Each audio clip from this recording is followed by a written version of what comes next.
Hello, everyone. Welcome to Webinar Wednesday with Can Do MS. I'm Paige Kennan. I'm the Associate Director of Programs, and I am very excited to be here tonight to be your moderator for this evening. We are going to be talking about mastering your thoughts, steps for clearer cognition.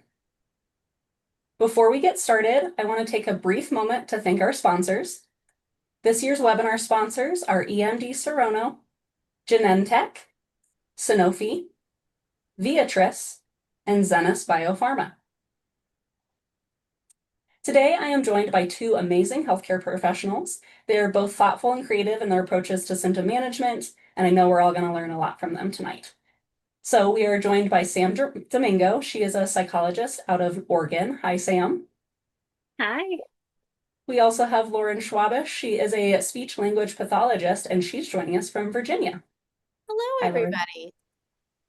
Awesome. And we have a lot to cover today, so I am going to pass it off to Sam to get us started. Thanks, Paige. I'm so excited to be here talking about one of my favorite topics with Lauren. Really excited that we get to do this together.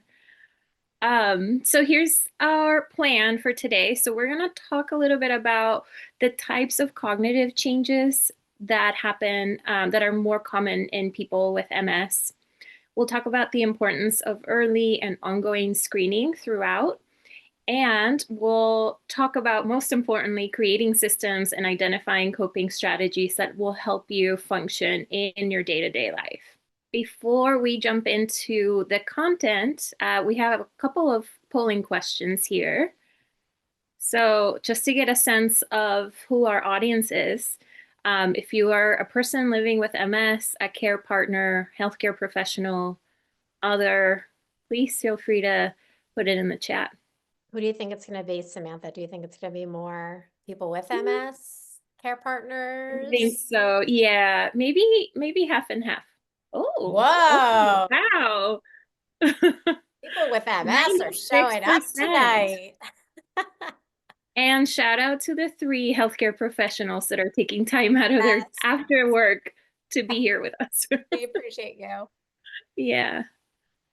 All right. Our next question is, were you given information about potential cognitive changes when you were first diagnosed with MS?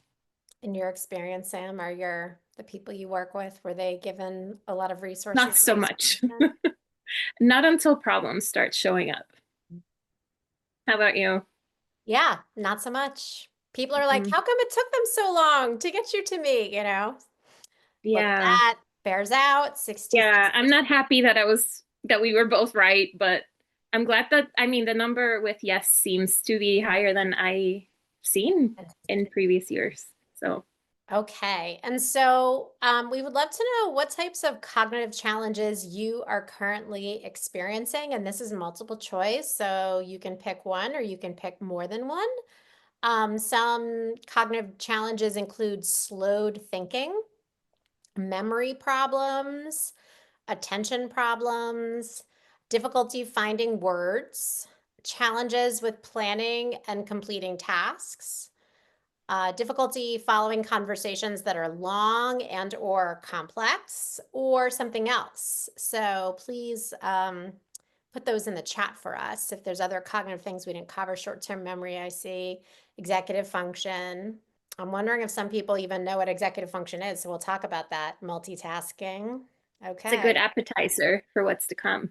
Exactly. A lot of word finding problems. Yeah. Okay, yep. And slow thinking, memory problems. We're going to get into one of my favorite analogies for understanding cognition, and hopefully you'll see how a lot of these things are really related to one another. So they're not isolated. Sean Wolf says peace of mind. So processing and word missubstitution. Okay, so here's what we need to start with is when we're talking about cognition, we need to understand what that term means. Some of us know what that word refers to, and some of us, it's kind of fuzzy, right? So my favorite analogy when I'm talking to people about cognition is thinking about a tall building that has a lot of different floors. Okay, so if we think about our cognition, the foundation under that building, that's very big, but we can't really see it, is our attention. Our brain's ability to focus attention, to selectively attend to things and tune other things out, the ability to sustain attention, so to keep paying attention over the course of an activity or a conversation, that is the foundation skill. And just like a building, if there's cracks in the foundation, the other floors are not going to be as stable. So the one thing we really want to make sure everyone understands as a big piece of cognition is attention. Once you are paying attention to stimuli around you, your brain needs to process it. So what that looks like are using your senses of hearing and of vision and of tactile senses and perception of things around you. So you can't process information that you're not attending to necessarily. And so there's other things we would think about. If you've had vision changes because of your MS, or if you have hearing changes, your processing will also be impaired, but we really need that attention in order to process. And then we get to memory. And I always think that if anyone knows any domain of cognition, they know memory, right? And people often say, well, I have a good memory or I have a bad memory. I have short-term memory, I have long-term memory. And so there's a lot of different types of memory, which is more complicated than we're going to go into today. But in order to remember something, your brain has to have processed it. And of course, that you have to have attended to it, right? And there's a process with memory where we attend to something and we have to encode it to make it stick and store it and retrieve it. And so different parts of this process can go haywire depending on the different changes in the brain. But these are sort of, we would say, your core cognitive domains. And then as we go up higher to our next floor, we might get into organization. So that's putting steps in order. It's organizing your thoughts, right? It's kind of using the skills below it, okay? And then even higher beyond that, we would get into problem solving. So in order to be an effective problem solver, we need to kind of organize our steps. We have to remember solutions and tools we've tried before, especially if we need to try to change something, we might need a different solution. So problem solving requires all these other skills. And then beyond that, we have things like reasoning, making determinations, trying to figure out why things are the way that they are. And then beyond that, we would have maybe judgment. So making good decisions based on the information. And these are higher level skills that really require all these other floors to be intact. And then the penthouse of this building are those complex cognitive skills we refer to as executive functions. And the bottom line is that executive functions are sort of in control of regulation. So your brain's ability to hold it all together, to be able to initiate or inhibit. Executive functions are the skills that are in your frontal lobes. These are the parts of the brain that develop in your late 20s. These are the highest level skills. These are the skills you really need to manage adult life, right? So the reason why you're all sitting here at this webinar was because you use those executive functions to plan your day, to make sure that you had the link to get to the meeting. These are really the most important skills. And as we saw in the chat, these skills are definitely some of the first to change with any type of cognitive impairment, and definitely MS. And one of the executive functions, of which there are many, that we really want to think about is working memory. Working memory is this ability to hold on to information in your head, be it verbal or visual, just long enough to be able to execute a more complex task. So I liken the working memory to the elevator in the building. Elevators are not very big, so working memory doesn't have a lot of capacity. Information goes into the elevator and it travels to the floor it needs to get to, and then it gets out. So it's a very sort of small space. There's not a lot of information and it doesn't stay there for very long. It's a very dynamic cognitive process. So all together we have the floors of the building, and this is our cognition. And when you have impairments in cognition, your floors, they need to be supported or bolstered. And that's what we're going to talk about further. So let's look at some cognitive changes that are sort of consistent with MS. You got my elevator's too small. Mine too. Yeah, and I will say working memory is something that some people, I sort of think the elevator analogy works well. If you think about like a hostel in Europe, right, where you can barely get one person and their suitcase in there, some people's working memories are very, very small. Some people, it's like a stadium, right, where it's really big. And these are folks who can just hold on to like 6 digits, or, you give them a phone number and they could just rattle it off. But in general, they're pretty small. And we really need to support them because working memory is such an essential component. So some cognitive changes, common cognitive changes in MS would be information processing. So that's the brain's ability to take something in. Remember, that's like one of those foundation skills. So even if you're attending to something, as information is coming in, especially if it's complex or it's lengthy, that process tends to slow down. So you might find yourself kind of starting out okay, and then as that burden increases of information coming in, it's like, oof, you either get lost or you're missing big pieces of it. Memory starts to change. That can be, again, that working memory or recent memory. Long-term memory sometimes can be affected. Some people have difficulty with complex attention. So when we talk about the foundation of the building, complex attention is really paying attention to multiple things at one time. So think about, having a conversation while you're driving a car, talking to someone while you're cooking dinner. It's what we would sort of think about as multitasking, which is kind of a myth, right? We're not really dividing our attention as much as we're switching it back and forth pretty rapidly, and that gets hard with MS. Verbal fluency, that might be how quickly we can come up with information in a category. That can get challenging. That might feel like that difficulty with word finding. Some other domains, again, kind of processing or sensory related, would be visual spatial perception. I don't know if anyone's ever had any difficulty sort of like recognizing objects in their environment, or maybe having some difficulty with navigation of spaces, especially if they're unfamiliar or, they're dark, you can't really see them. We talked about the penthouse of our building, executive functions. And then social cognition, which is kind of like your ability to pick up cues from somebody else. So, I can tell how someone's feeling because I'm sort of understanding the situation we're in, and I can sort of imagine their perspective. And that gets really tricky too for folks with MS. And that's something we really want to know about, because that can turn into difficulty with social interaction and relationships, which I know, Sam, you're going to go into a little bit more too. So these are, of course, common changes. People can have other issues as well. But these are probably some common themes. And I see the chat's very busy, so I bet people are sharing their own experiences as well.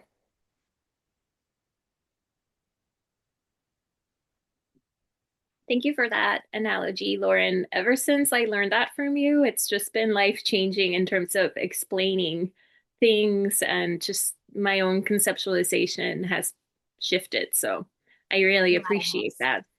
From looking at the chat briefly, it looks like a lot of you hit on some of these factors that impact cognition. So I think most of us know that it's never just the one thing that affects our thinking abilities. So for example, we have MS related factors.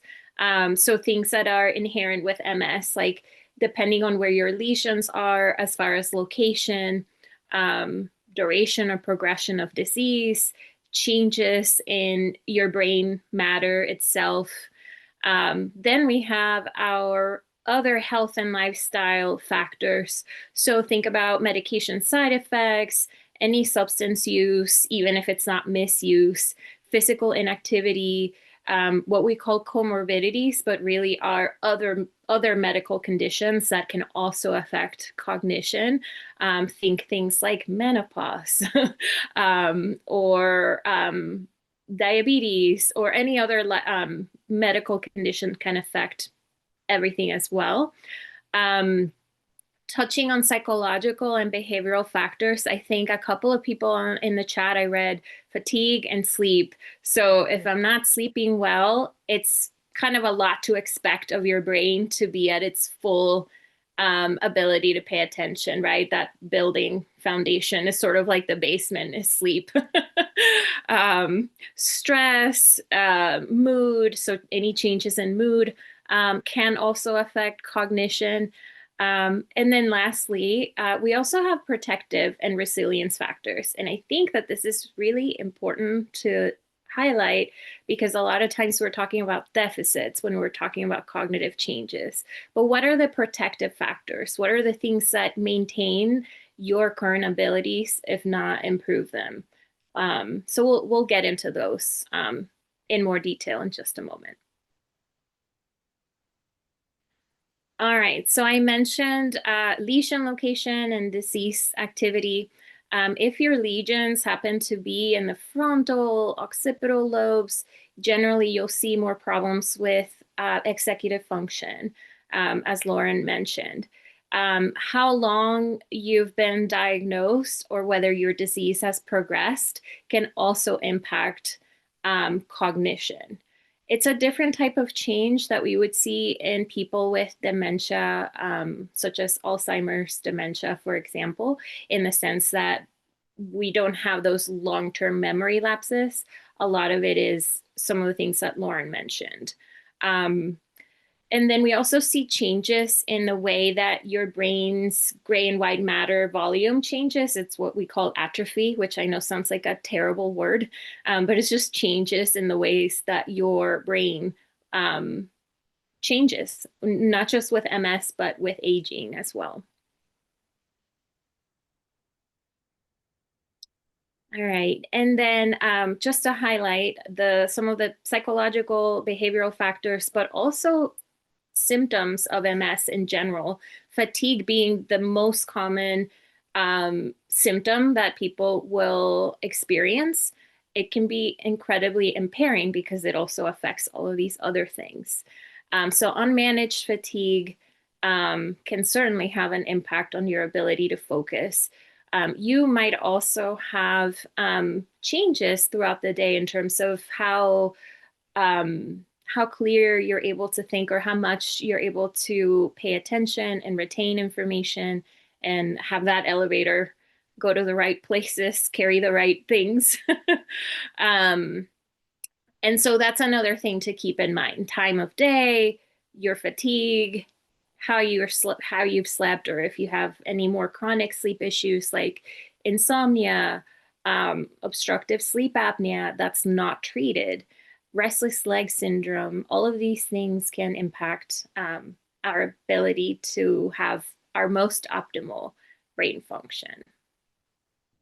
Sam, I have this article that I share with my clients that talks about working memory, the ability to that elevator and anxiety tend to ride the same path in the brain. Yeah. And so we always talk about like there's only one driver. And so if anxiety is behind the wheel, working memory gets like shoved out of the car and it's like, Absolutely. So it's so interesting. It's like you really do have to address, what else is happening in order to expect cognitive performance to be where it needs to be. Right. And things like depression, one of the classic symptoms of depression that a lot of people don't think about are changes in cognition and memory. So those are the more vegetative, that's what we call them, type of depression symptoms that are often overlooked because they're not necessarily the sad or down mood that you might expect. And with anxiety, I think of like, I don't know, a very talkative taxi driver or somebody trying to load up the elevator, but they're just talking at you with a million different ideas. Like that's anxiety. Next, we have, as we briefly mentioned, the health and lifestyle factors. So these are things like medication side effects, for example. Some of the medications that you might take to manage some of your MS symptoms can also come with the side effect of cognitive slowing or just having more of that brain fog.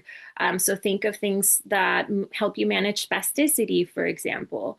Those medications can have that as a side effect. So then you have to have these conversations with your healthcare provider as to what's the minimum I have to take of this class of medication to be able to manage the symptom while also maintaining my cognitive function. We also talked about the co-occurring or comorbid health conditions. So things like cardiovascular disease, diabetes, as I mentioned, and not necessarily just medical conditions, but as I mentioned, life transitions like menopause, life transitions in general, right? As we get older or after having kids, any major life transition can also impact our ability to focus. A great example I'll give is I moved a few months ago. I feel like I am just starting to catch my breath in terms of getting things done outside of house stuff. So it just kind of depends on what else you have going on. Substance use, things like alcohol or cannabis can certainly impact cognition in a negative way. And not necessarily just when you misuse them, but these substances are inherently designed to slow things down, right? And then physical inactivity. So one of the main things I have learned from my colleagues at Can Do is the importance of physical activity, not just for your body to function, but for your brain to function. We know that physical inactivity can be associated with cognitive changes, negative cognitive changes, and with dementia. So finding a way to move your body in a way that's accessible to you is not just good for your body and your mobility, but also for your brain. And just to touch again on cognitive reserve and resiliency factors. So think about it in terms of a bank. I feel like we're on this analogy kick. So think about a bank. There's some things that MS withdraws from that bank that you have no control over. This is the part where you can deposit things that add to your cognitive reserve. So things that engage your mind, learning something new. It doesn't matter if you're good at it. That's one of the things I hear about the most. Well, I'm not good at crafts. I'm not good at learning languages. It does not matter. Just learn something new. Engage your mind in novel ways to keep that stimulation going.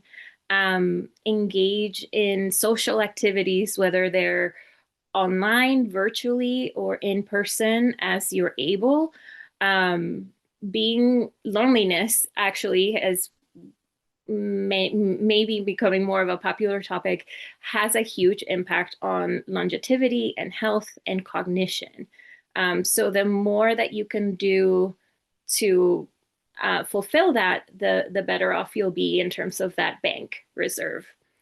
And then, of course, we have the lovely work that a rehab specialist like Lauren do in terms of cognitive rehabilitation. There are actually therapies and techniques and strategies that can help your brain create systems that function for your individual brain.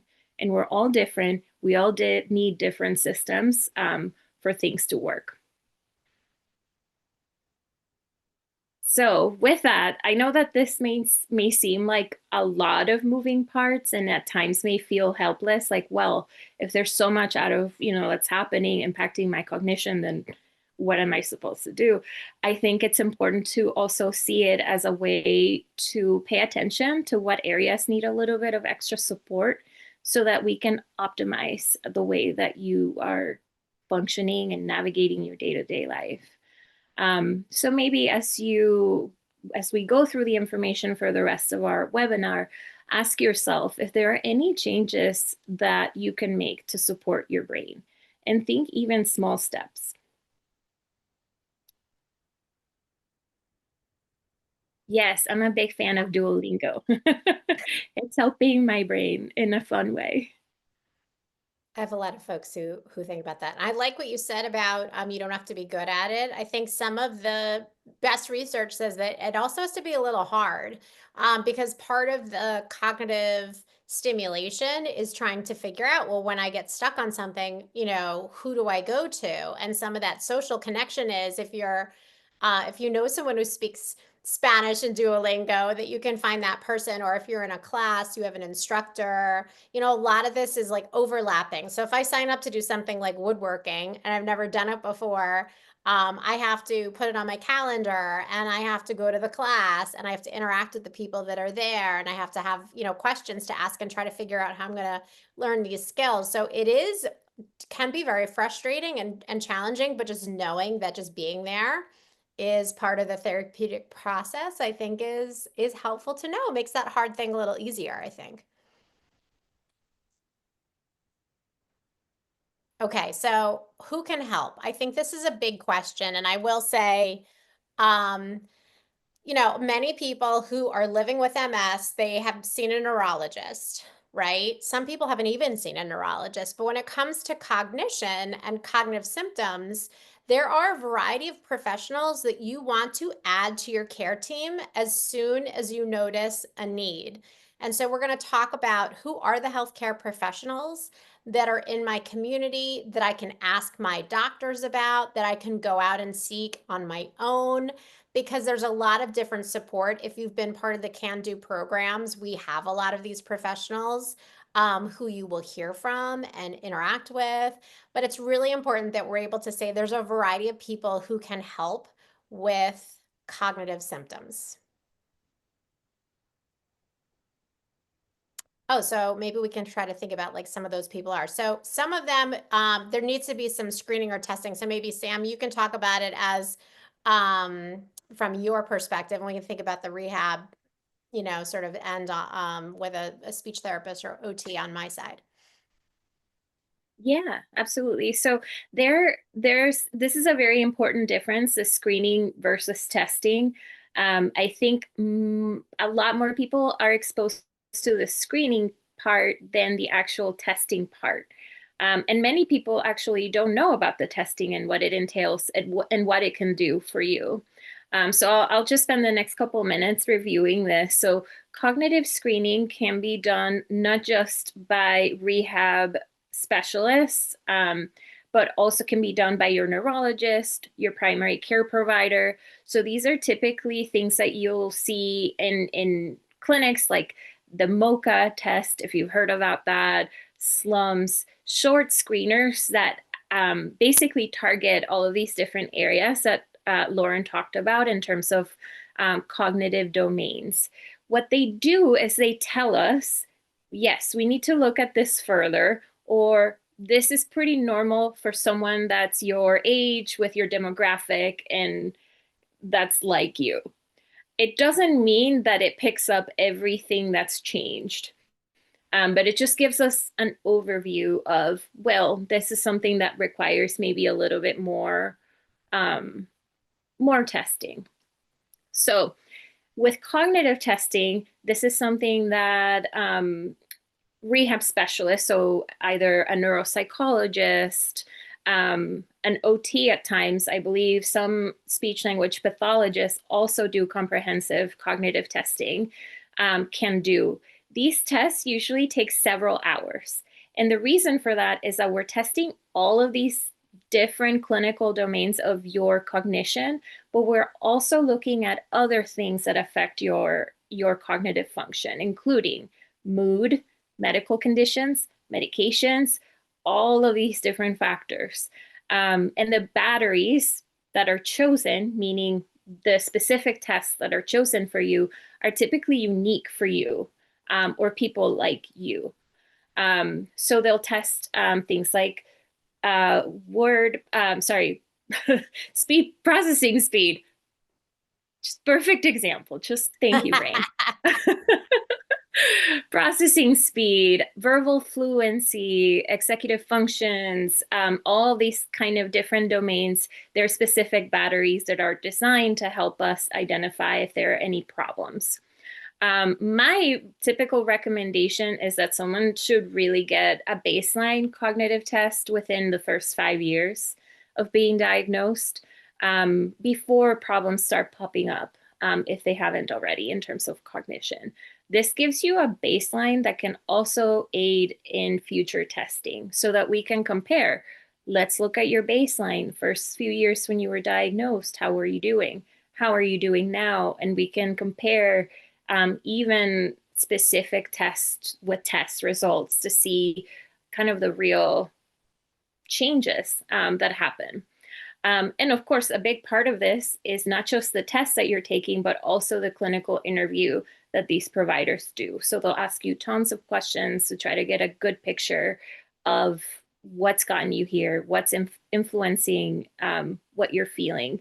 So basically, it's a huge thing that is super useful. It's not telling us just what's wrong, but also, hey, these are your strengths, and this is something you can use to compensate for some of these deficits. In addition, it gives you very specific recommendations that can help improve some of those domains. And so, unfortunately, it's not the most accessible thing. I know there are lots of wait lists, and it can be a while before you get in to see someone. But I recommend this still be part of your comprehensive MS care. Did I leave anything out, Lauren? Well, I think someone just put in the chat too that sometimes it's actually necessary documentation if you want to pursue disability. Absolutely. If you need to go out, leave your job, if you're looking at terminating employment because of your symptoms, that sometimes you actually require some of this documentation. Um, I've also seen that people are asking, can a primary care provider do this testing? And the answer is no. No, not this kind of Not testing. this No. testing. Yeah, your Yeah, primary they care do a brief provider, screening. they might do the Yeah. screening, but more often they're going to try to connect you to a neuropsychologist. That's who usually does the testing. And it's also pretty costly. I know that some of the tests that are in my area outside of DC can be multiple thousands of dollars. And it's not always covered by insurance. So, but like you said, it is a real baseline, and then it is a metric to determine disease progression. So this is sort of used to clinically corroborate any MRI imaging you have, any symptoms that you're starting to develop, that this is another, think of it like scanning your brain. It's just done in a different way. And it is an exhausting process, as many people are noting in the chat. Yeah, what I do know is that, at least from the neuropsychologists that I work with, a lot of them will make accommodations to make sure that you can get through the test without hitting that point of fatigue that you can't go on. So they might divide your testing sessions within a few times, a few visits, so that you can actually get through it. And another way of being exposed to not the testing, the comprehensive few hours long one, but the screening is if you're a Medicare patient, oftentimes you'll have your wellness visits. I believe these are once a year. So your primary care provider will also do a brief cognitive screening. So that's another place where that's kind of naturally embedded. Yeah. So yeah. Yeah, I like that comment about, when what we see in our imaging doesn't always tell us what the problems are. But neuropsych testing tells you specifically the function of your brain and where the deficits are, where the changes are, and what they are exactly. So I don't know if we need to go through all of these because you did sort of talk about them. I think this is why the yeah, test is so long. There's all these different domains and they have a I got variety of ahead of different myself. tests. Yeah, no, it's so good. So if everyone, wants a reminder of why these tests are so long, they are really looking at all different abilities. All right, and this is, I want to talk briefly about the emotional and psychological impact of cognitive changes, um, because so much of our identity, the way that we see ourselves, who we are, what we do, has to do with how our brain works and moves through life. So it's important to acknowledge that there can be some grief and loss associated with cognitive changes. Even things like, well, I used to be able to remember everyone's phone number when I was growing up. And, I could remember our grocery list without even thinking twice about it. And now I have to, ask people to repeat themselves over and over. Or, I used to be really good at learning new things, and now it's really hard for me to learn new things. Or I used to be this is one of that I hear a lot of people talk about. I used to be a big reader, and now I can't even read a page. And so it really affects the things that you do and how you see yourself.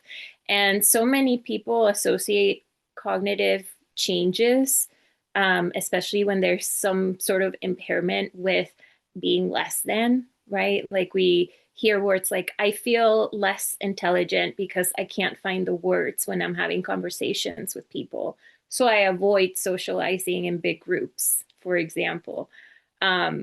So that can really affect your relationships. And so it's kind of like a vicious cycle, right? You avoid socializing because you're worried about your symptoms showing up. And then that can also affect your cognition negatively. So it's really important to kind of keep that in mind, and learn ways where you can find resilience. So I talk about values a lot in my practice because they're so unique and individual that what I think is a good positive outcome may not be for you. So allowing your values, meaning the things that are important in your life, to guide beyond the activities that you can do, right? So if learning is a big value of yours, but reading books is no longer something that is feasible most of the time for you, what are some other ways that you can make that value adapted into your life, right? So it might mean listening more to audiobooks, or going to a class, attending webinars, learning from people. Like that's actually a thing. You can learn from people by talking to them. So figuring out ways that you can kind of commit to that value without losing it, right? You may lose the specific activity, but not the value, not what's important. So shifting the focus from what's lost to what still matters. Because values are stable, they're there for you no matter what you can do or not with your body and your mind. It's a matter of how do we adapt?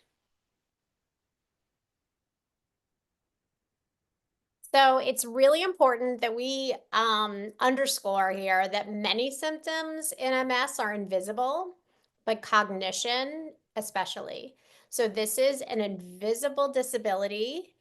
No one really knows your experience like you do. And so if you notice something, if you're starting to see, we can all relate to, that tip of the tongue, I can't find that word, or shoot, where did I park my car? Was I on P2 or P3? We can all relate to cognitive errors every now and then, especially if we're tired. But if you're starting to notice a consistent trend, or if it's really starting to have a significant impact on your health management or your household or your relationships or your work, we need to speak up and say something. So bring this concern to your healthcare professional. Say something to a family member. We don't have a ton of care partners on the call today, but a care partner may not even know what your subjective cognitive experience is. So you can say, you know what, I'm a little bit worried about this.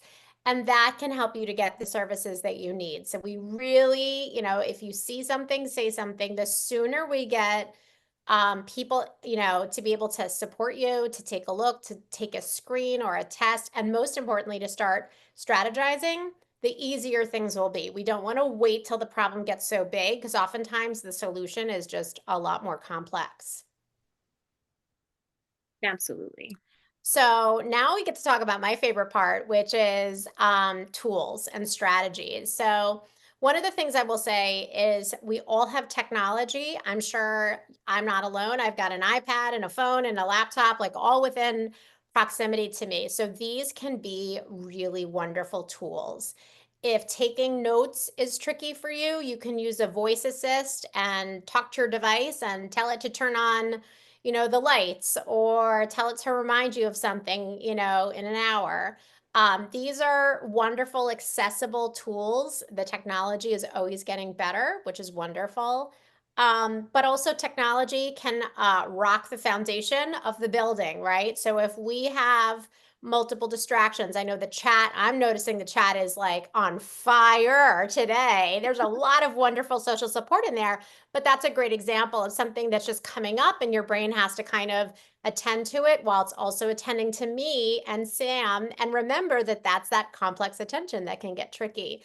So we want to really think about tools that are supportive, and they can be technology or they can be paper and pencil. It doesn't have to be fancy with bells and whistles. If that gets to be a more complicated environment, whatever tool works for you, works for you.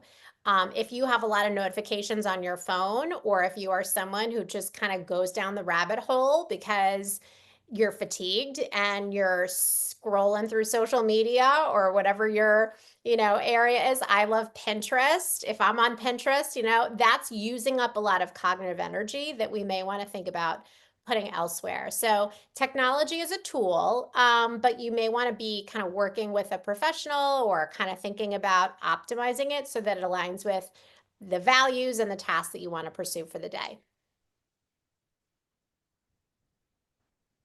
It is important to outsource when you can. And I think especially when your cognitive impairments are invisible, people don't know to step in and offer assistance the way that they do when you have a visual, a physical disability that people can more easily understand how to accommodate. So outsourcing might mean like asking someone to pick up something for you at the store when you have to think about a bunch of other things that day. Or it may be asking someone to take notes for you when you're in a conversation at the doctor's office, because you really want to try to focus on listening and remembering what happened could be somebody else's job. So this is where we would use a strategy like figuring out what's important, and then what do you need to do of that task, and then figuring out how you can outsource. Even outsourcing to a service like grocery shopping. If you can have Instacart drop your groceries off at your house at the end of the day, that means you can finish your activities, your work, whatever, come home, and the grocery shopping has already been done. So outsourcing is a really smart way to conserve your energy. It's also important to say no. So I think especially when social participation can be limited and we want to feel like, oh, I wasn't able to have plans with them because I was having a bad day. So now I'm going to try to make these plans, or I'm going to try to do this thing that I really want to do. It's really important to feel comfortable trying to politely offer to someone, I really can't take that on at this time, because overloading yourself, overwhelming yourself is going to possibly take cognitive symptoms that you might be able to kind of manage and compensate for and just turn them into something that's really gotten really big and problematic. So learning to say no, it's a skill. It's a skill to say no. We don't want to always say no, because sometimes things like we were talking about, that social engagement, if you're saying no over and over and over again to a friend who wants to get together, well, eventually they're going to stop asking. But certain things that are not, aligning with your values or not helpful for you, it's okay to say no and try to conserve what you have. The foundation of our building, our job is to identify and manage distractions. So I always say there's two different types of distractions. There's internal distractions like worries, thoughts, pain, discomfort. Those things can kind of take up some energy internally. And then there's external distractions, and they can both compromise your attention. So if your external distractions are an issue, you can pop in some earplugs when you're trying to focus on a task like reading or working at your laptop. You might try to position yourself so that you're quieter. This could also go for if you're going out to eat, you might ask for a quiet spot where you're just able to really focus on the meal or who you're with and not be paying attention to the stimuli around you, because that's extra work for your brain. And making sure that those internal distractions, sometimes it's ideas or thoughts, you can kind of write those down, try to manage those, put them aside for later so you can really focus on the job you're trying to get done. Part of our executive function strategy toolkit is thinking about big tasks and breaking them down into smaller steps. And in speech pathology, we have a really great kind of structure for this. I like to always do this because it's an external thought organizer. It's a piece of paper where we take a task we want to do. We think about what's the objective here, right? What's the goal? And break it down. What materials do I need? What steps do I need to take? What obstacles might I run into? And think about all of that. Sometimes, a big task like laundry, something that's physically demanding, there's a lot of different steps. There's some memory components. You might just say, you know what, job one today is to just walk around the house and see what needs to get cleaned. And tomorrow I'm going to gather it all up, right? I might delegate someone to bring it down to the laundry room. If you can take that task, it does take longer sometimes, but it's usually more efficient. This is my favorite strategy, and you may find it in PT and OT, people that are going to be more specialized in your mobility or your activities of daily living. I use this with a variety of different clients with cognitive impairment. And what this is it's essentially energy conservation. In this case, it's cognitive energy conservation. So a lot of the things we've been talking about already, 4Ps has you covered, right? So it's prioritizing. It's those life values that Samantha talked about, right? What are the things that are really important to me? And then what can I do to plan those activities out so I can get them done? Sometimes pacing is helpful. So a pacing timer might be, I'm going to work for a little bit, and then I'm going to pause, and then I'm going to work a little bit again. Pacing timers can be really helpful for this. If you're someone who's not great at taking breaks, a task timer that maybe goes off every 5 minutes that says it's time to get up, to stretch, to have something to drink. And then positioning is important too. So for folks who have maybe some physical discomfort, maybe you're working at a standing desk instead of sitting, or maybe you're sitting for a task where it typically would be standing. So we really want to be able to optimize the environment that you're in. I had a client who she had a lot of heat issues. She couldn't tolerate heat very well, and she worked in a really hot lab. She was a scientist. And so part of our positioning was making sure she had some cooling garments that she could put on before she had to go into that lab. And so that was a great way that we could, prioritize and plan and position so that she was able to be successful.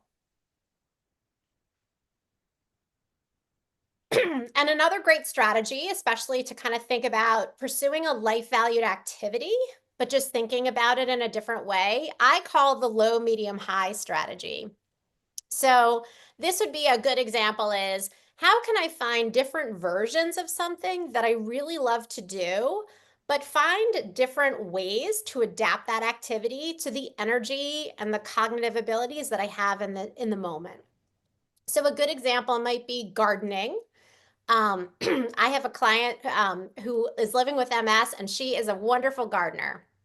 And so on her best days, with her cognitive strategies in place, she can go to the garden center and she can walk around that big garden center and she can get what she needs, and she can bring the plants home and she can put them in the ground. But man, those days are rare. So in her case, we said, well, gardening is important to you.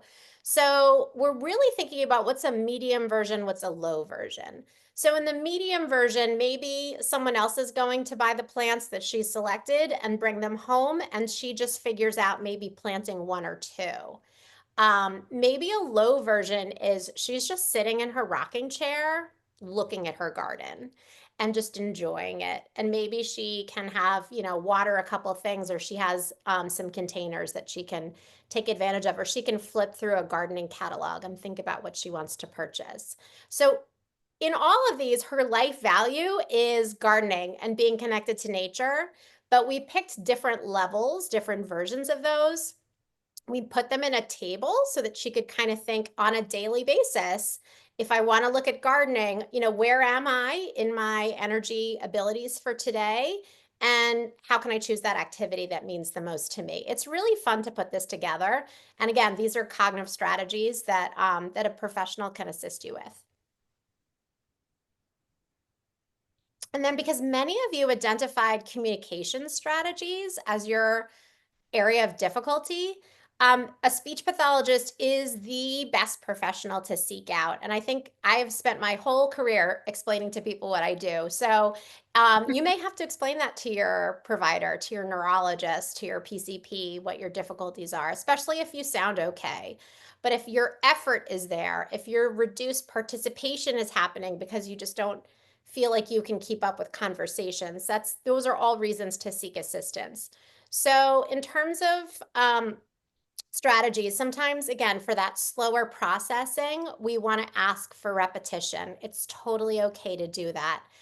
I always think about, again, love analogies, right, Samantha? Think about a fire hose, right? Sometimes listening to a conversation, especially at the doctor's office, can feel like a fire hose. It's too much, it's too fast.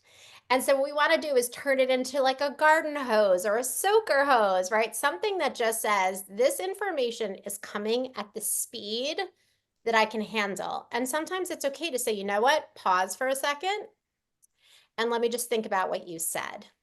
That's also very acceptable when we know how to do it.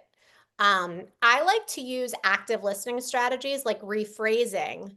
So I heard you say this. Is that right?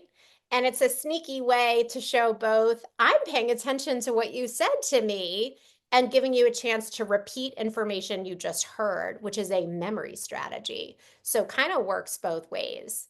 Um, Part of word finding is also queuing up those keywords that you need for a conversation.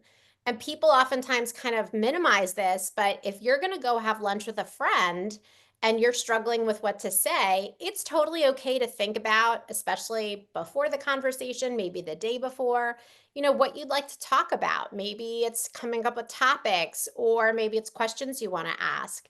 Having some keywords available to you is a perfectly acceptable strategy to reference and also to just kind of rehearse some things you'd like to talk about. And I always say, because a lot of you are spending a lot of time at the doctor's office, ask for recaps in writing. I have a template that I use with a client where we think about, what we want to ask for at the doctor's office and how to be able to just get the information back without just relying on our memory for that conversation, because many of us can walk out of that office and it is just gone. And so follow-ups, appointments, medication changes, testing you have to get done, just ask for those recaps in writing. There honestly, a lot of them are available on a portal, and just make sure you get the information in the way that works best for you. Amazing. Thank you so much for all of that information. We do just have a few minutes for Q&A. So I do want to address something that's maybe a little adjacent to cognition, but I've gotten a lot of comments on it, and I think that it's important to address. And because we have Sam here, who is just wonderful at her job, there are quite a few people who have either private messaged me or put it in the Q&A that they're feeling very overwhelmed with their cognitive symptoms, with hearing about all of these things. And then some people have even mentioned that they're feeling a little numb about all of the experiences that they are experiencing right now, and through their normal life with MS. Can you just address that quickly? I know that that's very important. Yeah. Are we talking about in this moment with the information we're providing? Correct. Yep. Yeah. Yeah. So one thing is think about this, attending this webinar as like the first exposure to the information. There's no test. Whatever has been said here is recorded. You will have access to it, and you can, when you replay it, you can even slow it down. I know sometimes, especially when I'm either nervous or excited about a topic or something like that, my accent will come out or I speak a lot quicker than normal. So it can be harder to process. So you can slow the replay down when you replay it back. And maybe think about like, what's the take home message? What are some things that really piqued my interest that I can retain for myself? Also know it's the end of the day. For me, it's almost 5 o'clock in the evening. For a lot of you, it's almost like 9, 8. I can't math, as you can tell. So give yourself some grace. This is a lot of information because we're trying to give you everything that we know in like a very short amount of time. So just be kind to yourself. Know that the information is there. I would, if anybody wants to reach out with questions after the webinar, I'd be happy to answer them. Just know that whatever we talked about here is not just going to go into a vacuum. You will be exposed to that information again if you seek it out and also if you're part of our programs. So I will leave you with that. It's okay to feel overwhelmed. It is the end of the day. We are living through a lot of stress collectively. There's a lot going on in the world. Our brains are doing their best. Absolutely. Thank you so much for summarizing that, getting a lot of great reactions from folks. So I think that was needed. Thank you, Sam. We do have time to answer one question. I did put, please send any questions to info@cando-ms.org in the chat, or pretty much any email that you receive from Cando. You can just reply to that email and ask us any question, cognitive related or any other topic, and we're happy to point you in the right direction. So the one question I do want to ask, because I got quite a few folks asking it, I will direct it at Lauren. We talk about a lot of these strategies and a lot of them seem like things that you can do individually. When there are factors that you can't control, whether you work in a workplace that's noisy, a lot of folks were saying that they go to sporting events for their kids or their grandkids, going to restaurants, when there's a lot of other background noise and factors going on, how can you still enjoy those moments?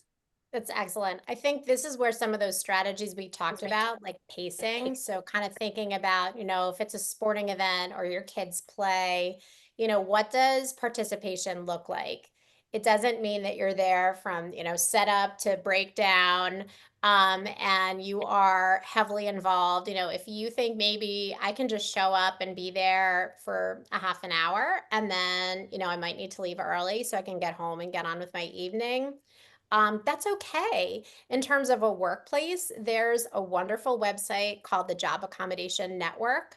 Um, it's a whole list of recommendations and accommodations you can even ask of your employer. So for some of this, maybe flexible scheduling or being able to position yourself in a way where you're, near a work environment that's more helpful for you.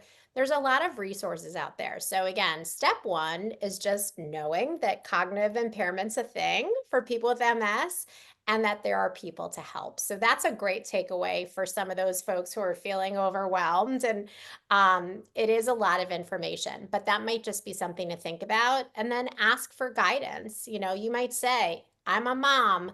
I work in a big, loud place. I love to go to sporting events. How can I do this? That's where a professional can really partner with you. And so, you're not alone. Absolutely. Thank you so much. I know there are tons of other questions out there. Again, please email us at info@cando-ms.org. I did put that in the chat. Again, respond to any email from Cando, and it'll get you an answer eventually. And we are going to go ahead and wrap this one up for the day. It's been a full hour, everybody. As always, we want to encourage you to connect with us on all sorts of different social media. We have extra content on those platforms that we'd love you to see as well. Again, we want to take a moment to thank our sponsors, EMD Serono, Genentech, Sanofi, Viatris, and Zenas Biopharma. Thank you for making this webinar possible. So thank you all for joining us. Sam, Lauren, you were awesome. I learned so much today, as always, from each of you. And thank you to all of the participants. The chat was amazing. Your encouraging words for each other were really inspiring. And I hope everybody has a great evening. Thank you Bye, everybody. for having us.